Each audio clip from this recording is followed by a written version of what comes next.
Welcome to Take 5, your 5-minute inspirational message from Solid Rock Drogheda. All this week, we're going to be looking at the great 19th century evangelist, Dwight Moody.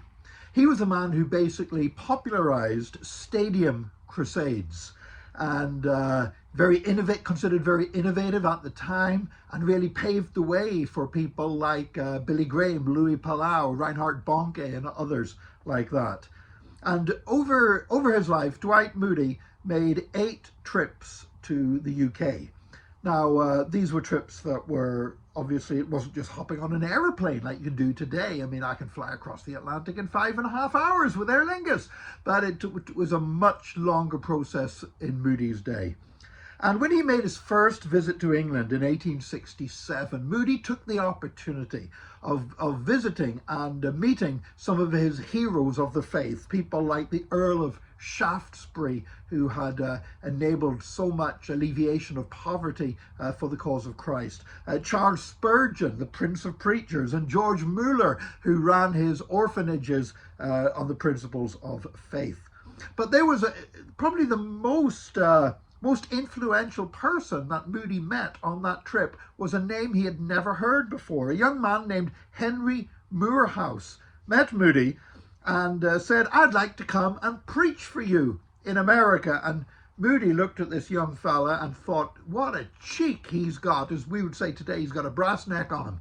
And Moody basically tried to put him off nicely. And he said, well, you know, maybe if you come over sometime, give me a call. And the guy said, well, when are you going back? What ship are you traveling back on? And Moody later said that he was grateful that he couldn't remember, because the last thing he wanted was this young man going back with him on the same ship. So anyway, he went back to America, thought he'd heard the last of Henry Moorhouse. And a few weeks later, he gets a letter at his home in Chicago saying, I'm here in America. I'm ready to come and preach for you. Now, I'm going to say, as a pastor, if somebody comes and tells me they're going to preach for me, I think they've got a real cheek. But anyway, Moody said, well, look, if you come west, call on me. Not the most encouraging answer. You know, he didn't mention preaching for him. Just said, if you come west, call on me. And immediately, by return of post, he gets another letter saying, yeah, great, yeah, I'll come. I'll come and preach for you. And Moody again said, well, look, if you come west, call on me. Then Henry Moorhouse sent a third letter saying, well, I'm coming next Thursday to preach for you. Now, Moody was actually going to be out of town on that Thursday. There was a Thursday night meeting. It wasn't the big one. The big meeting, of course, was Sunday, and there was a big Friday night Bible study prayer meeting that he used to preach at. But they did have a Thursday night meeting, and he hadn't organized anyone to preach on that Thursday and Friday.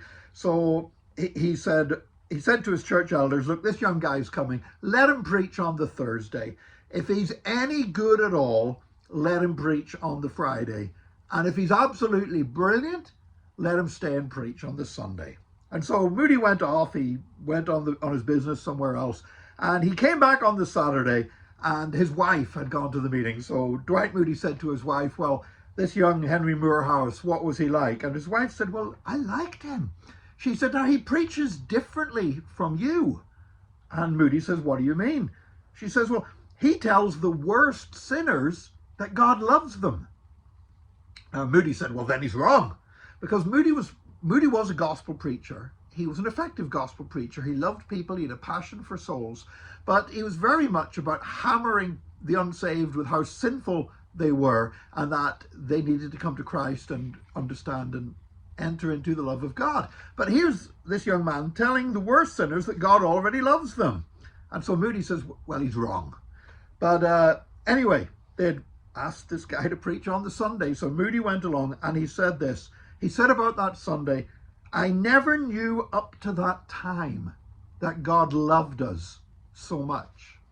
Now, Moody was already an effective gospel preacher, but he actually later said that listening to Henry Moorhouse preach, this young, cheeky, unknown British preacher, listening to this young guy preaching, Moody he said it was the most transformative experience he had in his life apart from his conversion to Christ. And the love of God became the center point of Moody's preaching and all the great evangelistic success he had at that point. His limited success up to that point was impressive, but so much greater things he did for the Lord when he truly understood the love, the height, the depth, the length, and the breadth of the love of God.